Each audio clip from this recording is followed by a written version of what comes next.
Life as we know it is akin to being in a dream or a video game. It is a grand illusion that we are unable to recognize because we're both the dream and the dreamer. We're both the video game and the video game character. Yes, this means you. You, watching this right now. You're simultaneously dreaming that this is happening and you are creating this dream. Wake up! This is why true spiritual enlightenment is so rare. The very nature of our existence generates questions from within that same existence. We try to analyze the illusion through our mind, which is part of the illusion, leading to a labyrinth of paradoxes and misunderstandings. We must realize that trying to fit this understanding into any pre-existing knowledge is futile. This realization doesn't integrate into your existing patchwork of knowledge or your human experience.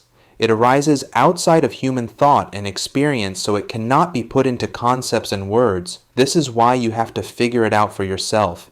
Any resource or guru you come across can point to it and talk around it, but never directly state it. Any labels like comparing it to a dream or a video game are just attempts to point to it, but even if you logically understand what they mean, you won't truly get it. At the end of the day, this is all just more noise within the dream. As David Carr says in his book Perfect Brilliant Stillness, once a master has used a ladder to climb to the top of the wall, that ladder is thrown away forever and never used again. Find your own damn ladder. Better yet, know that it will find you, that it already has, that your feet are already on the rungs.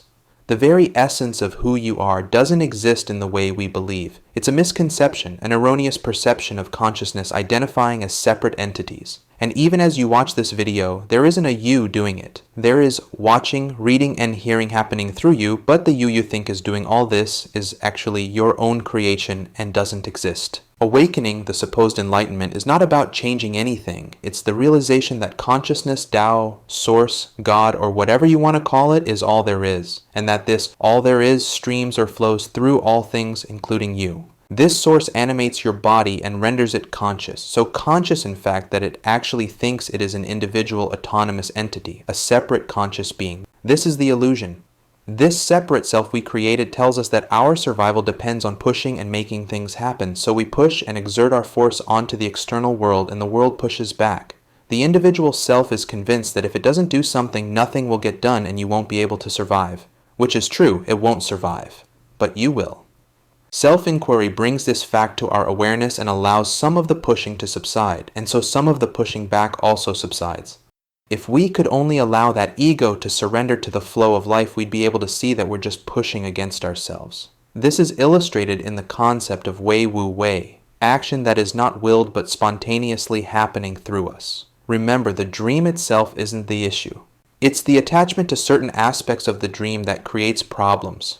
When you go to sleep at night and dream that you are flying around town, do you feel like you actually did that when you wake up? No matter how vivid the dream is or whether you have a scary dream or a happy dream, the second you wake up you realize it was all you creating the dream. Likewise, the realization that you're dreaming a dream you call you is all that's needed. Waking up from this dream doesn't come from looking outside, but from delving deep within beyond the layers of intellect, reason, and emotion. Self-inquiry and stillness prompt us to question who is doing all this pushing and why. It challenges us to transcend our cultural norms and societal conditioning.